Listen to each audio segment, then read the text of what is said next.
सभी को प्यार भरा धन्य निरंकार। मैं बीना शर्मा देवभूमि उत्तराखंड से सभी का स्वागत करती हूँ। सत्य की सार में आपके सामने हृदय वाणी के शब्द रखूंगी। आशय परवान करना जीवन में मिला। दो पंखों के बल पर पंछी नभ में उड़ता जाता है। एक पंख कट जाए तो फिर उड़ नहीं वो पाता है। ज्ञान कर्म के संगम से ही जीवन की ऊंचाई है।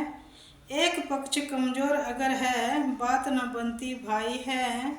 ज्ञान कर्म के संगम से ही भक्ति को श्रृंगार मिले। ज्ञान कर्म के संगम से ही मुक्ति का उपहार मिले। ज्ञान कर्म के संगम से ही हो सकता कल्याण है। कहे हरदेव सभी संतों का रहा यही फरमान है।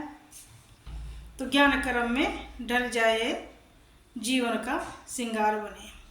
जब ज्ञान कर्म में ढल जाता है तो जीवन का श्रृंगार तभी बनता है। हमारे जीवन में ज्ञान ढल जाता है। पक्षी कितनी भी उड़ान भरे आसमान में कितना ऊंचा उड़े, अगर उसका एक पंख कट जाए तो फिर वो उड़ान नहीं भर सकता है।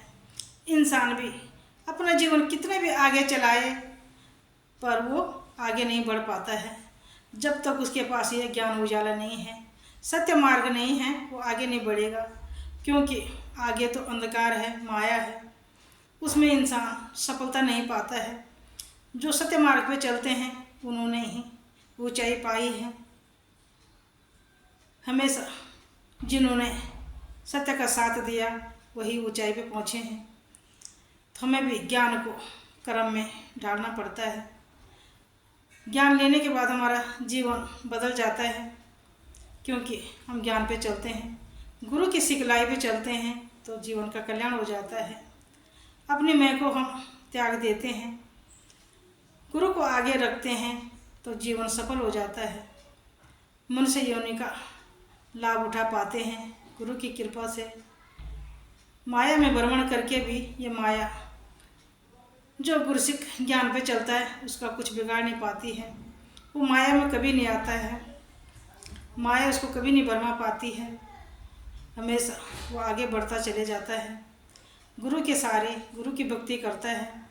इस परमात्मा को हाजिर नज़र देख के अपना जीवन का कल्याण करता है। ये लोग सुखी और लोग सुहेला वही कर पाता है।